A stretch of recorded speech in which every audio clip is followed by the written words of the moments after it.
Hello, good morning student. Today in this lecture we discuss 12th class economic chapter first revision. Chapter है बेटा first Indian economy on the eve of independence, यानी भारतीय अर्थव्यवस्था जिस समय आजाद हुई थी तो क्या स्थिति थी। फर्स्ट है बेटा colonial exploration of the Indian economy under British rule, यानी ब्रिटिश सरकार ने लगभग यानी 200-250 वर्षों तक भारत पर शासन किया था। उसके बाद इंडिया की जो एग्रीकल्चर है, हैंडीक्राफ्ट है, हर चीज का क्या किया था बेटा, उन्हें एक्सप्लोरेशन किया था, इनका शोषण किया था। ठीक है। और कॉलोनियल का मतलब बेटा औपनिवेशिक, यानी उनके अधीन रहते हुए, यानी अंग्रेजों ने जब भारत को अपने अधीन रखा था तो किस किस प्रकार से शोषण किया था। ठीक है। तो यहाँ स्टार्टिंग पॉइंट है बेटा 200-250 वर्षों तक, यानी लगभग 1947 में भारत 15 अगस्त 1947 को भारत आजाद हुआ था। तो उस समय भारत की अर्थव्यवस्था क्या थी। फर्स्ट है बेटा colonial exploration of agriculture sector. क्या किया था बेटा, अंग्रेजों ने agriculture exploited by through zamindari system of land revenue. क्या करते थे बेटा, अंग्रेज एग्रीकल्चर पर जमींदारा सिस्टम लेके आए थे। उस पे क्या किया था बेटा, जो फार्मर्स थे उनका क्या किया था, पूरी रूप से एक्सप्लोनेशन किया था, यानी उनका शोषण किया जाता था। जो जमींदारा क्या होते थे बेटा, लैंड के रियल ओनर्स होते थे, और जो टेनेंट पे लेके वो क्रॉपिंग करते थे उससे क्या करते थे बेटा, हाई रेट पे इंटरेस्ट चार्ज करते थे। ठीक है। नेक्स्ट है बेटा colonial exploration of industrial sector. Prior to British rule, industrial sector in India was known as handicraft. Foreign handicraft, जो इंडिया का जो इंडस्ट्रियल सेक्टर है वो हैंडीक्राफ्ट के लिए बहुत ज्यादा पॉपुलर था, फेमस था। अंग्रेजों के आने से पहले अंग्रेजों ने क्या किया बेटा, फुली रूप से उसका शोषण किया। ठीक है। Colonial exploration of agriculture trade, यानी India's international trade was exploited by discriminatory tariff policy. क्या करते थे बेटा, जो इंग्लैंड से माल आता था उस पे तो वो टैक्स फ्री करते थे, और जो इंडिया का माल जो कहीं भी एक्सपोर्ट होता था उस पे वो हैवी टैक्स ड्यूटी लगा देते थे, जिससे उसका रेट बहुत ज्यादा बढ़ जाता था, कोई उनको नहीं खरीदता था। ठीक है। अभी करेंगे बेटा features of Indian economy on the eve of independence. क्या फीचर थे। ठीक है। फर्स्ट फीचर है बेटा स्टैग्नेंट इकोनॉमी। स्टैग्नेंट इकोनॉमी का मतलब है on the time of independence Indian economy was completely stagnant, यानी बिल्कुल स्थिर हो गई थी, गतिहीन हो गई थी, न्यूटन के अंदर हो गई थी।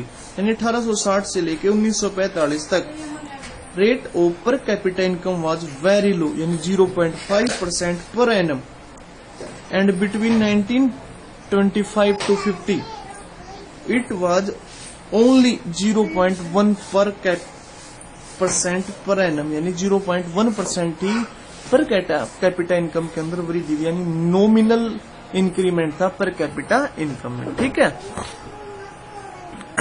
नेक्स्ट है बेटा backward economy. Indian economy was a backward economy on the time of independence. Backward economy is the one in which per capita income very low. 1947 और 48 में जो हमारी पर कैपिटा इनकम थी वो थी बेटा ओनली 230 रुपीज। ठीक है। नेक्स्ट है बेटा agriculture backwardness. It is highlighted the following, nearly 72% population working under agriculture. ठीक है। और जीडीपी में उसका हिस्सा था ओनली 50%। प्रोडक्टिविटी थी वो क्या थी बेटा, एक्सट्रीमली वेरी लो थी।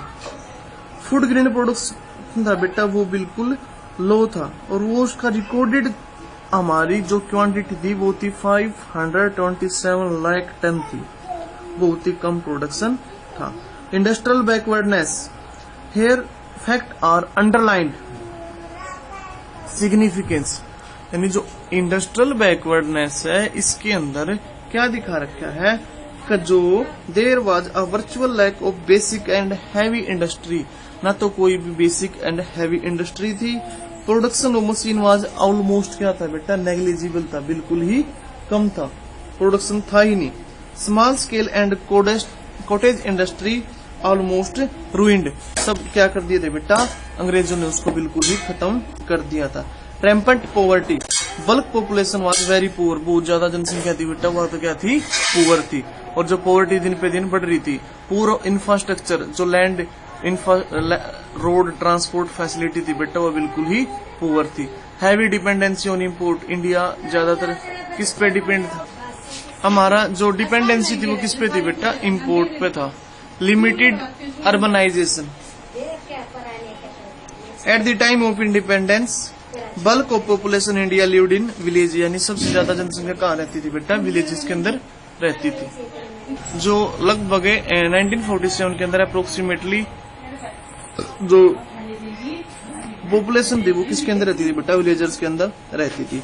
Semi federal economy, on the EV of independence Indian economy was neither fully federal nor capitalist, यानी उसके अंदर क्या था बेटा, मिक्स इकोनॉमी थी, लगभग गवर्नमेंट पे डिपेंड थी।